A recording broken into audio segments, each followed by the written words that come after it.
Dans le chapitre 1 consacré à la biochimie, la 8e question est la suivante. Pourquoi l'eau est-elle un liquide vital pour l'organisme?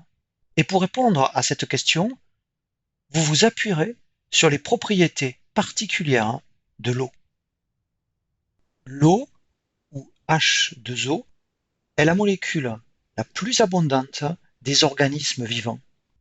L'eau constitue environ 60% du poids de notre corps, ce qui représente pour un homme de 70 kg un volume d'environ 40 litres.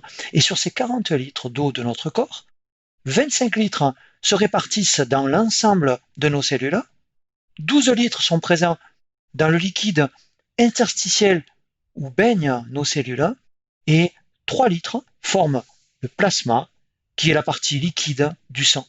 Notons que les méduses sont des animaux dont le corps peut contenir jusqu'à 98% d'eau. L'eau a non seulement une grande importance quantitative dans les organismes vivants, mais elle constitue aussi un liquide vital pour tous les organismes en raison de ses propriétés particulières. Nous avons vu dans la question 4 que l'eau est une molécule polaire. Rappelons donc que l'atome d'oxygène de la molécule d'eau présente une charge partielle négative représentée par 2 delta-, et que les deux atomes d'hydrogène de la molécule d'eau présentent chacun une charge partielle positive représentée par delta+. Si on met un morceau de sucre de table, c'est-à-dire du saccharose, à l'intérieur d'un verre d'eau, ce sucre va progressivement se dissoudre dans l'eau. Et quand la dissolution est complète, on va obtenir un mélange homogène de saccharose et d'eau. Un liquide formé par un mélange homogène de 2 ou de plusieurs substances s'appelle une solution. L'agent dissolvant de la solution est appelé le solvant, et la substance dissoute dans le solvant est appelée le soluté. Et dans cet exemple, l'eau constitue le solvant et le saccharose constitue le soluté. Une solution aqueuse est une solution dont l'eau est le solvant, et on a donc obtenu ici une solution aqueuse de saccharose. C'est la propriété de polarité de la molécule d'eau qui lui permet ainsi de solubiliser des solutés tels que le saccharose. Les molécules de saccharose contiennent des groupements OH qui sont des groupements polaires et qui vont établir des liaisons hydrogènes avec les molécules d'eau. Nous avons vu dans la question 7 ce que sont les liaisons hydrogènes. Au départ, le morceau de sucre est organisé en cristaux. Un cristal est un solide dont les constituants sont assemblés de manière régulière. Mais lorsqu'on place dans l'eau ces cristaux de sucre, les molécules d'eau vont former des liaisons hydrogènes avec le saccharose et notamment avec ces groupements OH. Et ainsi, le sucre va se solubiliser dans l'eau. Chaque fois qu'une molécule de saccharose se dissocie du cristal de départ, des molécules d'eau l'entourent et vont former alors une sphère d'hydratation, ce qui empêche cette molécule de saccharose de venir s'associer à nouveau à d'autres molécules de saccharose. Plaçons maintenant dans un verre d'eau non plus du sucre, mais du sel de cuisine. Le sel de cuisine, ou NaCl ou chlorure de sodium, est un composé ionique formé par des ions sodium et par des ions chlorure qui sont reliés les uns aux autres par des liaisons ioniques, liaisons dont je vous ai parlé dans la question numéro 6. Ce sel est présent au départ sous la forme de cristaux de sel et ce sont ces cristaux qu'on va placer à l'intérieur d'un verre d'eau. Les ions sodium et les ions chlorure qui se trouvent à la surface d'un cristal de sel sont donc exposés à l'eau. Et comme les molécules d'eau sont polaires, elles vont orienter leur extrémité légèrement négative, c'est-à-dire leur atome d'oxygène, vers les cations Na+, et elles vont orienter leur extrémité légèrement positive, c'est-à-dire leurs atomes d'hydrogène, vers les anions chlorure. Et ainsi, les molécules d'eau vont entourer chacun des ions sodium et des ions chlore qui étaient unis au départ dans le cristal de sel par des liaisons ioniques. L'eau sépare donc les ions les uns des autres, entourant chaque ion d'une sphère d'hydratation. Et cette coque d'eau empêche les ions sodium et les ions chlorure de reformer entre eux des liaisons ioniques. L'eau pénètre ainsi progressivement à l'intérieur de chaque cristal de sel et elle finit par dissoudre tous les ions. La solution qui en résulte est alors formée de deux solutés, les cations sodium et les anions chlorure, mélangés de façon homogène avec l'eau. Ainsi, dans l'eau, le NaCl s'est dissocié en ions sodium et chlorure par rupture des liaisons ioniques qui unissaient au départ ces ions dans le cristal. On retiendra que l'eau est le solvant des organismes vivants et les solutés qu'elle contient sont de nombreuses molécules polaires ainsi que de nombreux ions. Les molécules biologiques ne sont chimiquement réactives que si elles sont en solution. Et ce sont les qualités de solvant de l'eau qui rendent possible l'essentiel des réactions biochimiques qui se déroulent dans les organismes vivants. La capacité qu'a l'eau liquide à contenir des substances, mais aussi la cohésion de l'eau liquide grâce aux liaisons hydrogènes qui s'établissent entre molécules d'eau, va permettre à l'eau de transporter les substances qui y sont dissoutes, par exemple les nutriments ou bien les déchets qui sont présents dans notre sang. L'eau intervient donc indirectement dans les réactions biochimiques grâce à son rôle de solvant, mais elle peut aussi participer directement à certaines réactions biochimiques en jouant le rôle de réactif ou bien de produit.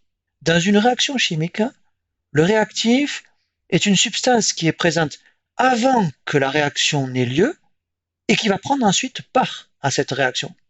Le produit est une substance générée par une réaction et qu'on obtient donc après que la réaction se soit déroulée.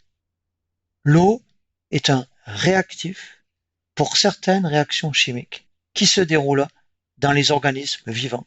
Ainsi, de nombreuses réactions biochimiques appelées hydrolyse consistent en une dégradation d'une molécule de départ par addition de molécules d'eau. Par exemple, la dégradation du saccharose, lequel est un sucre à 12 carbones, en glucose et fructose, qui sont chacun des sucres à 6 carbones, est une réaction d'hydrolyse et l'eau joue donc ici le rôle d'un réactif. L'ajout d'une molécule d'eau entraîne la formation à partir du dimère que constitue le saccharose de deux monomères séparés que sont le glucose et le fructose, ce qui rajoute un OH à un monomère et un hydrogène à l'autre monomère. La liaison covalente qui unissait entre eux les deux monomères dans le dimère de départ, se trouve donc rompu au cours de l'hydrolyse grâce à l'eau en tant que réactif. Les aliments que nous ingérons sont des molécules complexes qui vont être décomposées en molécules plus simples par l'ajout d'une molécule d'eau sur le site de chacune des liaisons covalentes qui doit être rompue. Et ainsi, l'amidon, qui est contenu par exemple dans le pain que nous mangeons, est un sucre complexe, un polymère de glucose qui, lors de la digestion dans notre tube digestif, va être hydrolysé en unités de glucose. Inversement, des synthèses biochimiques se font par le départ de molécules d'eau et l'eau est alors un produit de la réaction. Par exemple, la synthèse d'une molécule de saccharose à partir d'un glucose et d'un fructose va entraîner la perte d'une molécule d'eau. Les deux monomères sont réunis entre eux par l'élimination d'un OH d'un monomère et par l'élimination d'un H de l'autre monomère à l'endroit où va se former la liaison covalente entre ces deux monomères. De même, la synthèse d'amidon va se faire par la liaison de nombreuses molécules de glucose avec élimination d'une molécule d'eau pour chaque monomère de glucose incorporé dans le polymère que constitue la molécule d'amidon.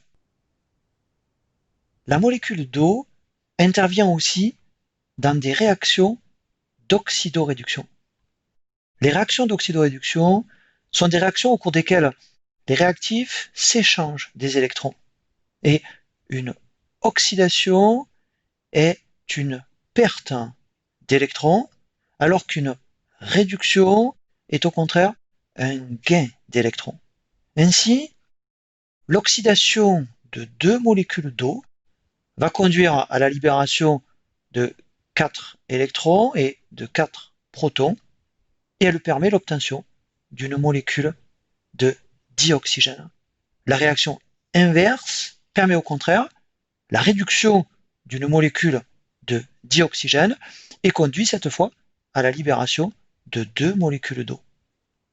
Au cours de la photosynthèse, l'eau est le donneur initial d'électrons de la chaîne d'oxydoréduction présente sur la membrane la plus interne du chloroplaste. Et l'eau constitue donc dans la photosynthèse un réactif dont l'oxydation va conduire à la formation de dioxygène. Inversement, au cours de la respiration cellulaire, c'est le dioxygène qui est l'accepteur final d'électrons de la chaîne d'oxydoréduction présente sur la membrane interne de la mitochondrie, ce qui conduit à la formation d'eau par réduction du dioxygène. L'eau étant, dans ce cas, un produit de la respiration cellulaire. Une autre propriété importante de l'eau est la valeur élevée de sa chaleur spécifique. La chaleur spécifique d'une substance représente la quantité de chaleur absorbée ou perdue par gramme de cette substance pour changer sa température de 1 degré Celsius. La chaleur spécifique de l'eau est égale à 1 calorie par gramme et par degré Celsius. Cette valeur étant supérieure à la chaleur spécifique de la plupart des autres substances. La chaleur spécifique élevée de l'eau va lui permettre d'absorber ou bien de dégager une grande quantité de chaleur avant que sa température ne change de façon importante. Et cette propriété permet à l'eau d'amortir les variations des températures externes de l'environnement et de stabiliser la température interne des êtres vivants. L'eau joue donc un rôle de tampon thermique et elle contribue au maintien de l'équilibre thermique des organismes vivants. Une autre propriété de l'eau est la valeur élevée de sa chaleur de vaporisation. La chaleur de vaporisation est la quantité d'énergie requise pour transformer 1 gramme de substance liquide en gaz. Et la chaleur de vaporisation de l'eau est plus élevée que celle de la plupart des autres solvants. Lorsqu'elle se vaporise, l'eau va passer de l'état liquide à l'état gazeux et elle devient ainsi de la vapeur d'eau. Le changement d'état de la matière de l'état liquide à l'état de gaz est appelé l'évaporation et le passage inverse de l'état de gaz à l'état liquide est appelé la condensation. L'évaporation de l'eau ou vaporisation résulte de la rupture des nombreuses liaisons hydrogènes qui connectaient entre elles les molécules d'eau dans le liquide. Et pour rompre toutes ces liaisons hydrogènes, il faut fournir de grandes quantités de chaleur, ce qui explique la forte chaleur de vaporisation de l'eau. La forte chaleur de vaporisation de l'eau permet aux organismes vivants de répondre à un excès de chaleur en évacuant cet excès par évaporation. C'est ce processus qui a lieu, par exemple, lorsque nous transpirons. La sueur, principalement constituée par de l'eau, est présente dans nos glandes sudoripares et pour évacuer un excédent de chaleur corporelle, l'eau de la sueur va s'évaporer à la surface de notre peau. Cette évaporation de l'eau de la sueur au cours du processus de sudation constitue le seul système efficace qui nous permet de nous refroidir et de lutter ainsi contre un réchauffement excessif de notre corps. De plus, en se recondensant sur la peau en gouttelettes d'eau, l'eau apporte localement une sensation de fraîcheur. La chaleur de vaporisation élevée de l'eau facilite donc le refroidissement d'un organisme lorsqu'il doit lutter contre un excès de chaleur. Une autre propriété de l'eau liquide est son incompressibilité. En effet, contrairement aux gaz qui sont compressibles, les liquides ne sont pas compressibles, c'est-à-dire qu'on ne peut pas les comprimer dans un volume plus restreint en exerçant sur eux une pression. Cette incompressibilité de l'eau liquide va lui permettre de former un coussin protecteur autour de certains organes, réduisant ainsi le risque de lésions physiques. Par exemple, le liquide céphalorachidien qui entoure l'encéphale et la moelle épinière va protéger le système nerveux central contre les chocs. Et de même, le liquide amniotique dans lequel vit le fœtus le protège contre les chocs physiques. La réponse à cette question 8 peut donc être énoncée de la façon suivante. La polarité de l'eau lui permet d'intervenir indirectement dans les réactions biochimiques grâce à son rôle de solvant. Mais l'eau participe aussi à certaines réactions où elle peut jouer le rôle d'un réactif ou bien d'un produit. L'eau intervient dans la régulation thermique des êtres vivants. En effet, en raison de sa chaleur spécifique élevée, l'eau va jouer le rôle d'un tampon thermique. Et la grande chaleur de vaporisation de l'eau va permettre aux organismes d'utiliser l'évaporation de l'eau pour évacuer de la chaleur. Comme tout liquide, L'eau sous forme liquide est incompressible, ce qui lui confère une fonction d'amortisseur.